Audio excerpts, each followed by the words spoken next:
Hi guys, welcome on to this channel. 12th standard physics quarterly question paper இந்த மாதிரியும் இருக்கலாம் அப்படிங்கிறத பற்றி நம்ம டிஸ்கஸ் பண்ண போகிறோம். அண்ட் இங்கே உங்களுக்கு போர்ஷன் மோஸ்ட்லி என்னதான் இருக்குன்னா ஃபர்ஸ்ட் வால்யூம் எல்லா டிஸ்ட்ரிக்ட்லையும் கண்டிப்பாக கவர் ஆயிருக்கும். And 6th chapter 7th chapter which is optional தான். சில டிஸ்ட்ரிக்டில் 6th சாப்டர் ஃபுல்லாக இருக்கலாம், 7th பாதி இருக்கலாம், சில சாப்டரில் 5, 6 வரை தான் இருக்கும். பட் அதை மட்டும் நீங்கள் தெரிஞ்சு வச்சுக்கோங்க. அண்ட் இப்போ டோட்டலி நமக்கு 4 பார்ட்ஸ் வந்து நம்மளோட கொஷின் பேப்பரில் இருக்குது. இதுதான் உங்களுக்கு பப்ளிக் எக்ஸாமினேஷன்லேயும் இருக்கும். இந்த கொஷின் வந்து பேட்டர்ன் வந்து ஸ்டேபிள் தான், பட் கொஞ்சம் ஏதாவது சேஞ்சஸ் இருக்கிறதுக்கு வாய்ப்புகள் இருக்குது. அதாவது ப்ராப்ளம்ஸ் அதிகமாக கேட்குறது, இல்லை கான்செப்ட் அதிகமாக கேட்குறது, இந்த மாதிரி தான் ஏதாவது சேஞ்சஸ் இருக்கும். பார்ட் 1, பார்ட் 2, பார்ட் 3, பார்ட் 4னு 4 பார்ட்ஸ் இருக்குது. அண்ட் ஃபர்ஸ்ட் உங்களுக்கு இருக்கிறது part A which is consist of 1 mark questions இருக்கும். 15 1 மார்க் இருக்கும். அதில் ஒவ்வொன்றுக்கும் ஒவ்வொரு மார்க்ஸ் வந்து கொடுக்குறாங்க.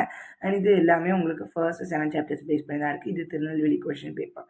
And part A and part 2 அப்படின்னு பார்த்தீங்கன்னா, இந்த பார்ட் 2ல் உங்களுக்கு என்னது இருக்குது அப்படின்னு பார்த்தீங்கன்னா, எத்தனை கொஷின் கேட்குறாங்க அப்படின்னு பார்த்தீங்கன்னா 9 கொஷின் கேட்குறாங்க. பட் உங்களை அட்டன்